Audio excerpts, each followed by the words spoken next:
ಕಳೆದ March 20ರಂದು doctor ಸಮೀಕ್ಷಾ ಮೇಲೆ ದಾಳಿ ಮಾಡಿದ್ದ ನೀರಾನೆ ದಾಳಿಗೆ ಪಶುವೈದ್ಯೆ ಡಾಕ್ಟರ್ ಸಮೀಕ್ಷಾ ಮೃತಪಟ್ಟಿದ್ದು ನಿಮ್ಮೆಲ್ಲರಿಗೂ ಕೂಡ ಗೊತ್ತೇ ಇದೆ. ಆದರೆ ಅದೇ ನೀರಾನೆ ಈಗ ಗರ್ಭಿಣಿಯಾಗಿದ್ದು ಆಹಾರ ತ್ಯಜಿಸಿರುವುದು ನೋಡುಗರನ್ನು ಮನಕಲಕುವಂತಿದೆ. ಆದರೆ ಅದೇ ನೀರಾನೆ ಗರ್ಭಿಣಿ ಆಗಿದ್ದು ಆಹಾರ ತ್ಯಜಿಸಿ ಮೂಕ ವೇದನೆ ಪಡ್ತಿರುವುದು ಮನಕಲಕುವಂತಿದೆ. ಯಾಕಂದರೆ ಈ ನೀರಾನೆ ಮೊದಲೇ ಹೇಳಿ ಕೇಳಿ ಗರ್ಭಿಣಿ ಆಗಿರುವ ಕಾರಣ ಆಹಾರವನ್ನು ತ್ಯಜಿಸಿರುವುದು ಮೃಗಾಲಯದವರ ಚಿಂತೆಗೆ ಕಾರಣವಾಗಿದೆ. ಜೊತೆಗೆ ಈ ಪ್ರಕರಣ ವೈದ್ಯರಿಗೆ ಸವಾಲಿನ ಸಂಗತಿ ಕೂಡ ಆಗಿರುವಂಥದ್ದು. ಹಾಗಾಗಿ 2-3 ದಿನಗಳಿಂದ ನೀರಾನೆಗೆ ವೈದ್ಯರ ತಂಡ ಚಿಕಿತ್ಸೆ ನೀಡುತ್ತಿದ್ದಾರೆ.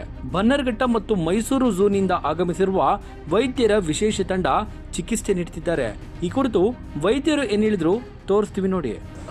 ಇಲ್ಲ, ಅದು ಹಿಪ್ಪೋದು ಅದೇನು ಗೆಸ್ಟೇಷನ್ ಪೀರಿಯಡ್ ಮುಗ್ದಿದೆ ಅಂತ ಗಮನಕ್ಕೆ ಬಂದಿತ್ತು. ಸ್ವಲ್ಪ ಪ್ರೊಲಾಂಗ್ ಆಯಿತು ಅದು.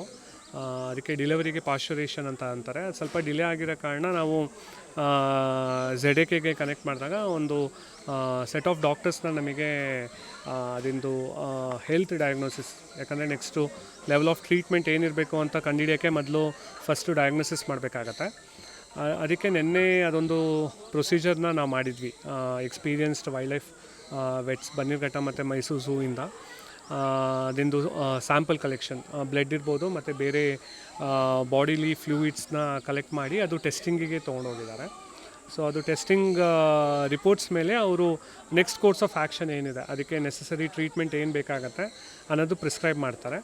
ಸೊ ಇವತ್ತೆಲ್ಲ ಸ್ವಲ್ಪ ಅದಕ್ಕೆ ಬೇರೆ ರೀತಿ ಟ್ರೀಟ್ಸ್ ಕೊಡಿ ಅಂತ ಅಂದ್ಬಿಟ್ಟು ನಾವು ಬೂಸ ಮತ್ತು ಬೆಲ್ಲ ಎಲ್ಲ ಮಿಕ್ಸ್ ಮಾಡಿ ಆಫರ್ ಮಾಡಿದ್ವಿ.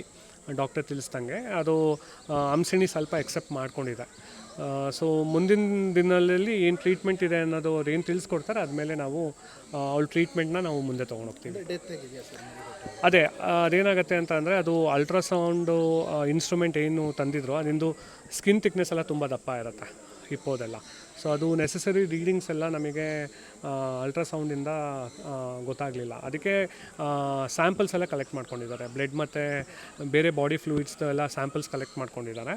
ಅದರಲ್ಲಿ ಅವ್ರು ಕನ್ಫರ್ಮೇಷನ್ ಮಾಡ್ತಾರೆ ಏನಾರ ಮಗುಗೇನಾರು ಇಶ್ಯೂ ಇದೆಯಾ, ಇಲ್ಲ ತಾಯಿಗೇನಾರು ಇಶ್ಯೂ ಆಗಿದೆಯಾ ಈ ಪ್ರೆಗ್ನೆನ್ಸಿಯಿಂದ ಅಂತ ಅವರು ಕನ್ಫರ್ಮ್ ಮಾಡ್ತಾರೆ. ಸೊ ಅದ ಪ್ರಕಾರ ಅದು ನೆಸಸರಿ ಇನ್ಸ್ಟ್ರಕ್ಷನ್ಸ್ ಏನು ಡಾಕ್ಟರ್ ಕೊಡ್ತಾರೆ ನಾವಿಲ್ಲಿ ಫಾಲೋ ಮಾಡ್ತೀವಿ.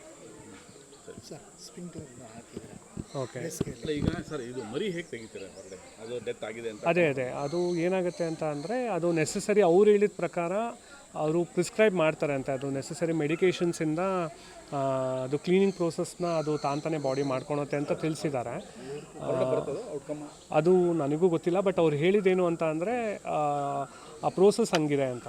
ವಿತ್ ನೆಸಸರಿ ಮೆಡಿಕೇಷನಿಂದನೇ ಅದನ್ನು ಕ್ಲೀನಿಂಗ್ ಪ್ರೋಸೆಸ್ ಮಾಡಬೇಕಾಗತ್ತೆ ನಾವು ಮೊದಲು. ಬಟ್ ಇದು ಟೆಸ್ಟ್ ರಿಪೋರ್ಟ್ಸ್ ಎಲ್ಲ ಬಂದಾದಮೇಲೆ ನಾವು ಒಂದು ನಿಖರವಾಗಿ ಏನು ಟ್ರೀಟ್ಮೆಂಟ್ ಕೊಡಬೇಕು ಹಂಸಿಣಿ ಹಿಪ್ಪೋಗೆ ಅನ್ನೋದು ತಿಳಿಸ್ಕೊಡ್ತಾರೆ.